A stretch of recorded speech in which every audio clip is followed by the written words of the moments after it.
for coming. I'm just going to launch right into this. In recent years, we have witnessed the emergence of a vein of scholarly inquiry that comprehends boredom not as a timeless metaphysical conundrum or a psychological condition reducible to simple causes, but as an affective formation correlated strongly with modernity itself.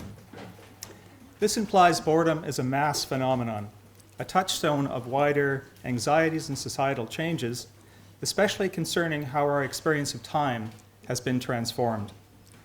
Such an interest has been registered in numerous readings of boredom with regard to such noteworthy thinkers as Martin Heidegger or Walter Benjamin.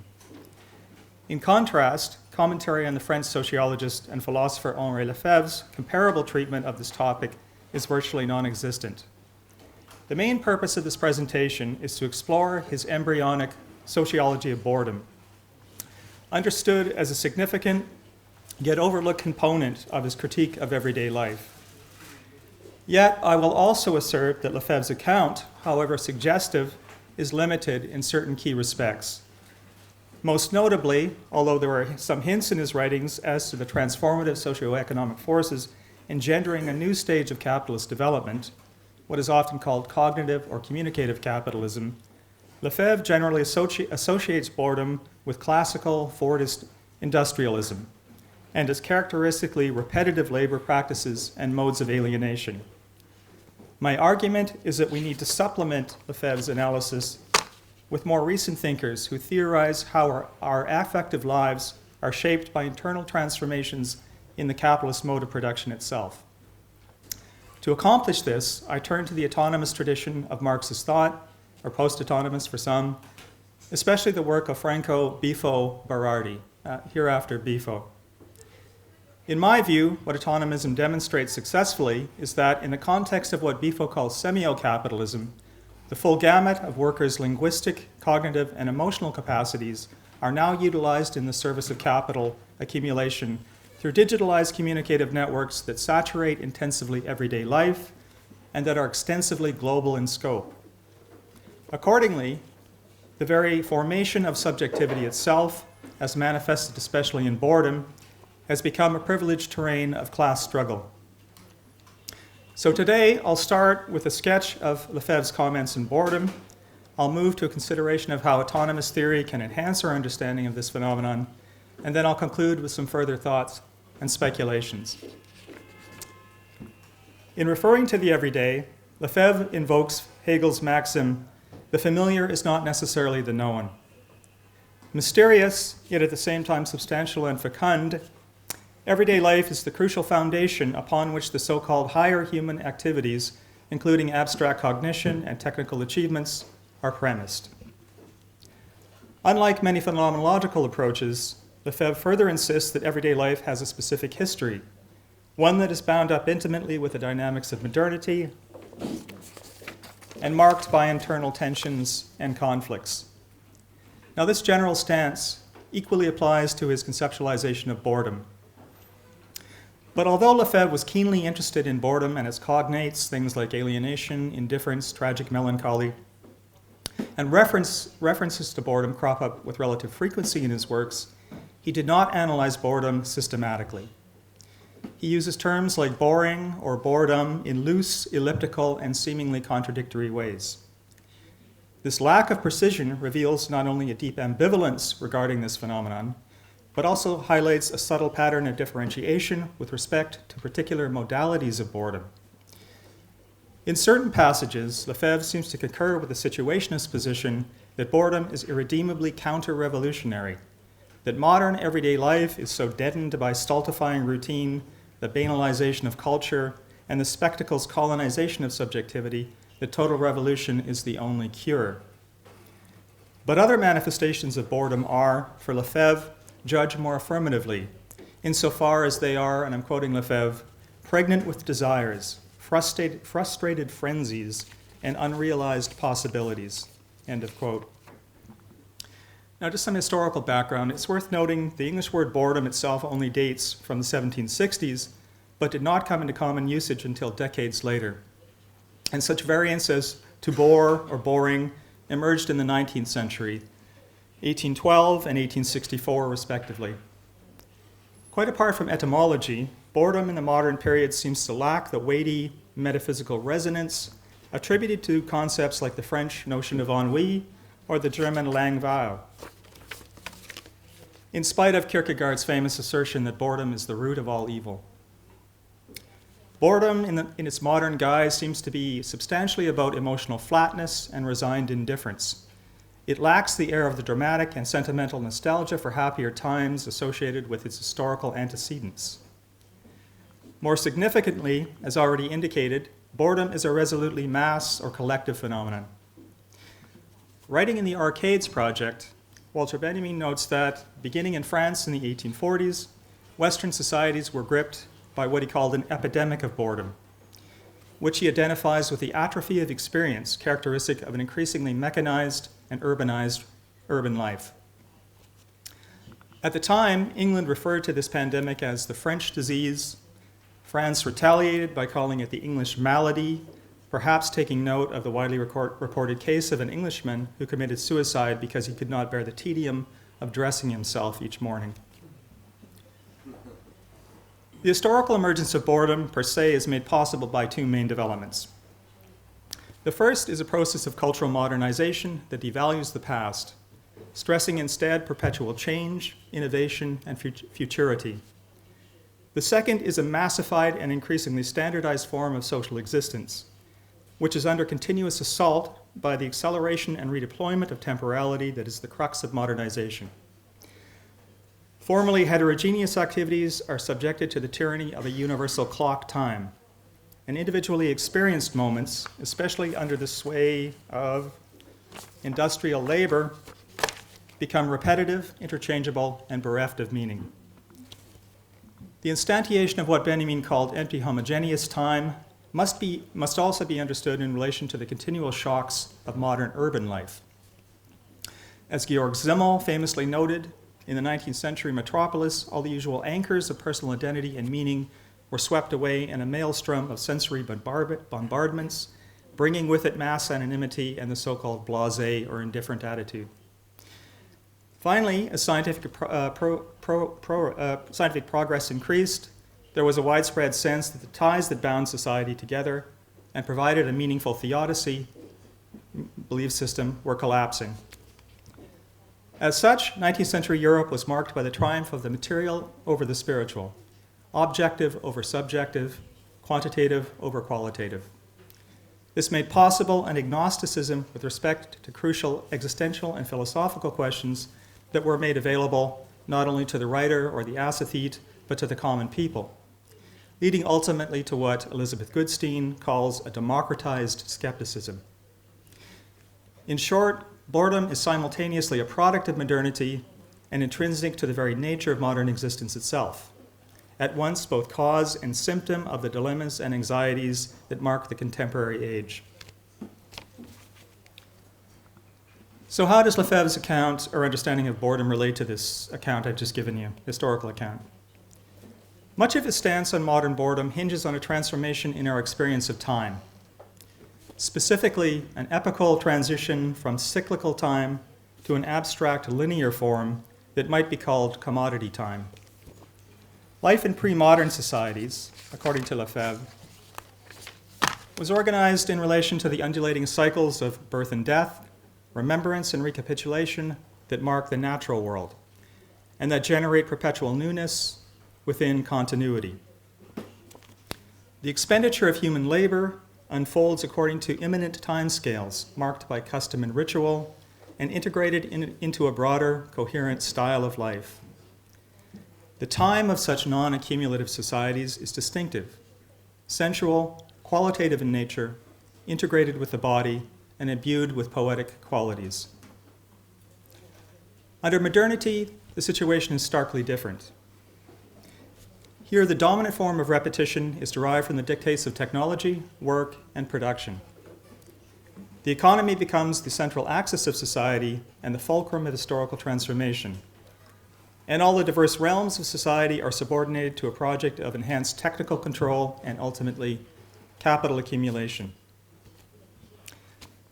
Hence, we witness a shift to a purely quantitative time favoring formal, decontextualized knowledges that is experienced as abstract, sequential, predictable, and monotonous. The time of modernity is determined by the logic of the commodity and its endless flows in homeostatic circuits of exchange rather than use value. It is a time of endless nows, described by Lefebvre, as I'm quoting here, as a growing multiplicity of neutral and different instances. End of quote. The instant experienced as endless and empty repetition, as boredom, is a Sisyphean punishment characteristic of an unredeemed modernity. It undermines the assumption that the historical trajectory of modernity is one of boundless improvement and appropriately sunny optimism. The irony is that the obsession with the new in the modern world functions to mask a deeper homogenization and repetitive sameness. For Lefebvre, linearity imposes its mechanical regularity, a monstrous banality on the everyday. Whereas in natural rhythms, things are created afresh, such as successive dawns that bring the promise of new starts and unforeseen discoveries. In purely linear repetition, such as the stroke of the engine's piston or the keyboard, the result is, as Lefebvre says, lassitude, boredom, and fatigue. For Lefebvre, the banalization of life under modernity is epitomized by the suburban blandness of the post-war new towns, where city planners and bureaucrats have constructed machines for living that seem to deprive life of all passion and spontaneity. Here we seem to be poised to enter a world of irredeemable, unredeemable boredom. Yet we might also be on the brink of something altogether different. The task that lies before us, as part of the general revitalization of everyday life, is a restoration of the shared experience of lived temporality, wherein, and I'm quoting, emotions, feelings, and subjectivity would be reaffirmed, along with rhythm, bodily movements, the life of the flesh, end of quote. In contemplating the struggle over the imposition of compulsive time, Lefebvre envisages a number of different responses with respect to boredom, ranging from the actions of consumerism, the cultivation of a quasi-aristocratic ennui, various mysticisms and irrationalisms, the aesthetic provocations of the surrealists, all the way to events such as the 1871 Paris Commune or May 1968. Without going into great detail, I want to impart a general sense of Lefebvre's main argument here. Throughout modern society, he suggests, people are desperately seeking satisfaction and the avoidance of endemic boredom. Such attempts fail because they don't go beyond the privatized and commodified life experience that marks us, or some of us, as denizens of the Western metropole. They are by turns palliative, accommodating, or frustrated, evincing only a partial and mystified understanding of how capitalism induces the homogenization and quantification of space-time. For instance, leisure fails to effectively alleviate boredom because the time of leisure and that of production remain, in all crucial respects, identical. Consumer activities per se do not allow nonlinear cycles and rhythms into the mix, do not cater to authentic creativity and embodied engagement, and hence fail to generate genuine or maximal difference, in Lefebvre's term. This explains why Lefebvre argues that modern boredom, and I'm quoting, poses the problem of style in life, end of quote. And yet, even in the most confused and alienated consciousness, there are moments of insight. In the realm of the everyday, the default position might well be that of monotony and banality. For instance, most of our conversations, says Lefebvre, are concerned with such neutral topics as the weather, celebrities, or mutual friends. Such dialogues are generally uninteresting and repetitive, but they do signify a desire to, and I'm quoting Lefebvre, to exchange something beyond mere things. The trivial can shift into topics of real interest, deplete with deeper significances. Here, speech can suddenly become savage, slip through the bonds of hidebound rules, spray paint itself on the walls of our towns and cities. Our words then become meaningful on the threshold of great truths and poetic insights. At such moments, we experience intense, I'm quoting, intense risk in passion and poetry where daily life shatters and something different comes through, end of quote. The point is, for Lefebvre, daily life is simultaneously humble and sordid and rich in utopian potential. Despite the colonization of the everyday by the logic of accumulation, it remains the locus of authentic creativity. There is, writes Lefebvre, I'm quoting, a power concealed in everyday life's apparent banality, a depth beyond its triviality. End of quote.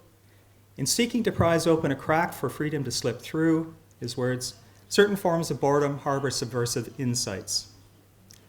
They remain largely private and hidden, yet are potentially open to wider socio-historical forces. So the point is, for Lefebvre, moments of boredom are threshold experiences. And as such, they're similar to Walter Benjamin's dream bird of boredom that hatches the egg of experience.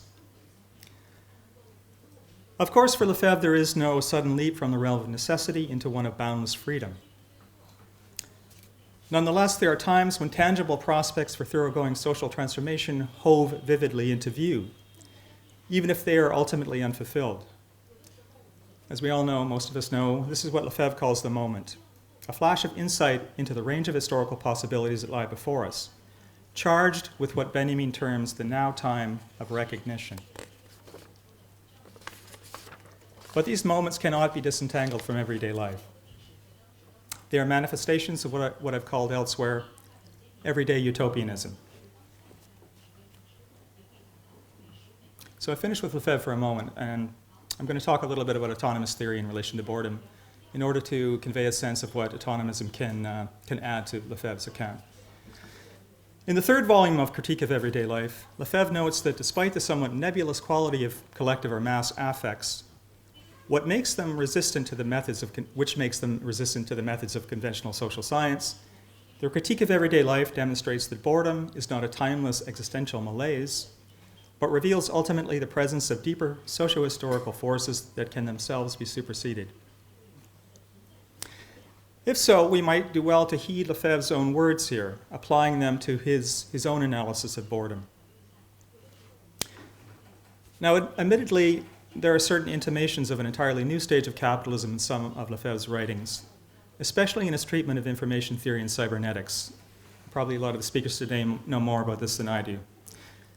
For example, in the recently translated Metaphilosophy, translated in English, I should say, Lefebvre opines that, and I'm quoting, with a reign of pure technicality and technocrats, with a cybernetizing of society, we would no longer have a future. We would enter into a kind of eternal present, probably very monotonous and boring, that of machines, combinations, arrangements, and permutations of given elements. End of quote. That's from Metaphilosophy. Yet generally speaking, Lefebvre holds to the notion that boredom correlates with the loss of temporal meaning through the habitualized repetitions of industrial capitalism and commodified leisure activities. As summed up in Benjamin's pithy formulation that, I'm quoting Benjamin, factory labor is the economic infrastructure of the ideological boredom of the upper classes, end of quote. For the autonomist or post-autonomous tradition, by contrast, we can only properly understand the affective register of our lives by reference to certain transformations in the productive process that are now unfolding in the global north and elsewhere, in ways that are functional with respect to capital accumulation.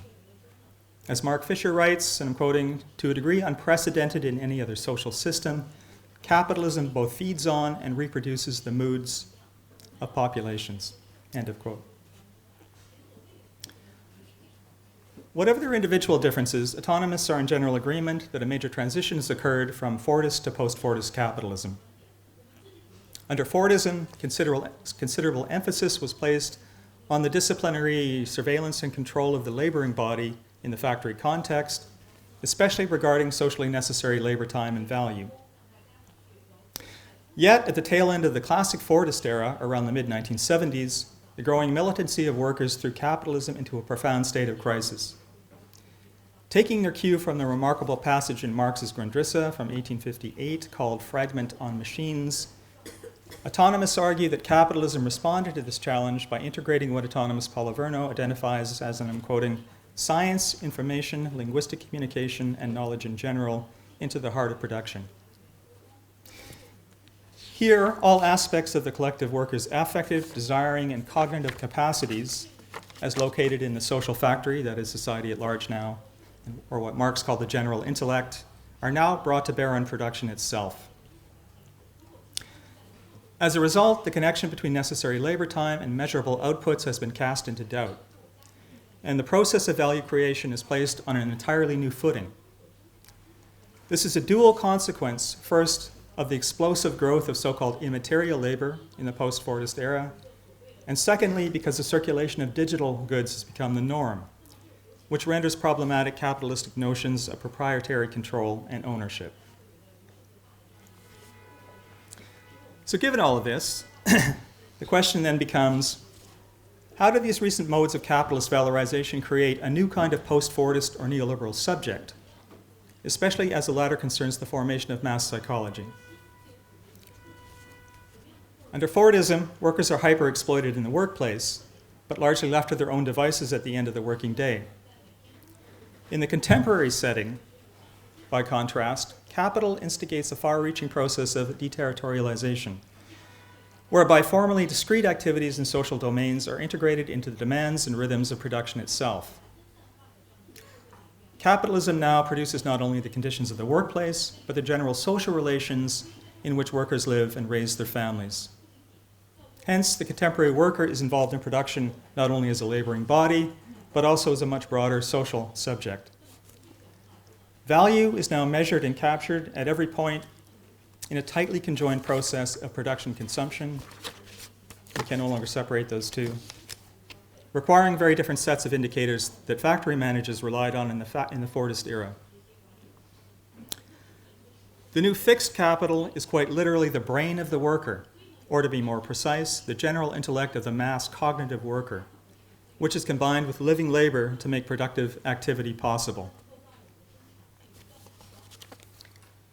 So for autonomists, this marks a transition from formal passing through real to something resembling total subsumption. Essentially, a shift from the legal juridical subjugation of laborers in the workplace to the confinement of workers' entire lives by flows of capital accumulation through techno-economic means. Activity in the sphere of work increasingly requires not a slavish devotion to inflexible rules and rigid bureaucratic settings, but rather interpretive and communicative skills that shape knowledge about things like consumer tastes and preferences, to foster problem-solving abilities, promote individual and group initiative, and facilitate endless adaptability to changing market conditions. For Bifo, semio-capitalism moves away from the disciplining of the body per se, which Foucault obviously identified as being of fundamental importance to the emergence of Western modernity, towards something closer to what Bifo calls an architectonics of the soul. The subsumption of the soul, Bifo writes, and I'm quoting, takes the mind, language, and creativity as its primary tools for the production of value. In the sphere of digital production, exploitation is exerted essentially on the semiotic flux produced by human time at work. Cognitive workers, therefore, see their labor as an enterprise, the free and creative disposition of their imagination and energies, and it has become the primary site of the investment of our desires. So the point is, virtually all work today is contained within a network of digital infrastructures. Exploitation is no longer exercised wholly in systems of control like the factory, but has, and I'm quoting Bifo, has a transversal, deterritorialized function, permeating every fragment of labor time. End of quote. Work is celebrated today as a self-directed activity of inherent value, but although formal hierarchies and clear-cut directives in the workplace are largely, to some extent, gone, what takes their place is arguably much more insidious and all-encompassing, conforming to a chain of automatisms embedded in a network.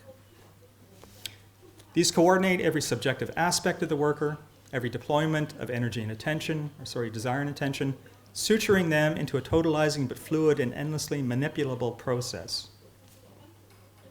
The feedback loops of systems theory mesh with biogenetics to create a new post-human landscape, as the digital nervous system progressively insinuates itself into its organic counterpart, recodifying the latter to suit its own needs. The info commodity depends on the synergetic union between the collective brain of the cognitariat, the collective worker, and the network. But to accomplish this, the human body-mind undergo a process of far-reaching recomposition. One way to integrate workers effectively into these systems is to have them constantly at the beck and call of their employers through mobile phones, text messaging, emails, all of which are expected to be heeded and responded to at any moment. The result is that time itself is parceled out or fractalized, broken down into tiny fragments that can be recombined in an infinite number of ways, depending on the specific productive process task at hand. Post-Fordist time is distinctive. It's no longer a cumulative and future-oriented process, but rather what Verno calls, I'm quoting, a phantasmagoric ensemble of simultaneous opportunities to be negotiated with flexibility, end of quote. For Bifo, time understood as a form of wealth, that is to say, and I'm quoting, time to enjoy, travel, learn, and make love, end of quote, has largely disappeared. What we have instead is the infinite, quoting again, production of scarcity and need compensated by a fast, guilty, and neurotic consumption because we can't waste time. We need to get back to work, end of quote. What is especially pertinent to the question of boredom is Bifo's argument about the progressive abstraction of the body-mind and its capacities, as well as the close connection between the perpetual speed-up of semio-capitalism on the one hand and its impact on our affective dispositions on the other. From the point of view of capital, the worker is not an integral and uniquely embodied person, but rather the producer of microfragments of, and I'm quoting from Bifo, recombinant semiosis that enter into the continuous flux of the net, end of quote. The constant acceleration of infocapitalism has a profound effect on human affect. Specifically, we are asked to process escalating amounts of information and simultaneously engage in more and more tasks, to be always on, even in our ostensibly free time. However, we are increasingly unable to modulate this overwhelming flow of data because our very organicity is unable to keep pace with the rapid-fire unfolding of digital time. Hence, there is a paradigmatic discrepancy between transmissions emanating from the infosphere and the reception by the human perceptual and cognitive apparatus. In a nutshell, hyperstimulation and the relentless exploitation of labor in all its forms suck all the cells, desiring energies into the black hole of semio-capitalism. But we cannot forever endure the perpetual heightening of the speed and intensity of consumption production, and the constant oscillation between euphoria and depression, boom and bust, which is its defining characteristic.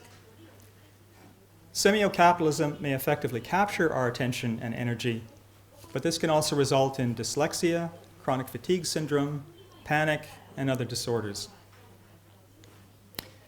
If networked human minds cannot be as effortlessly uploaded into the global circuits of information and flows of capital as the architects of our brave new world assume, what forms of bodily and affective deceleration, or what Bifo calls libidinal slowdown, could conceivably exist in this context?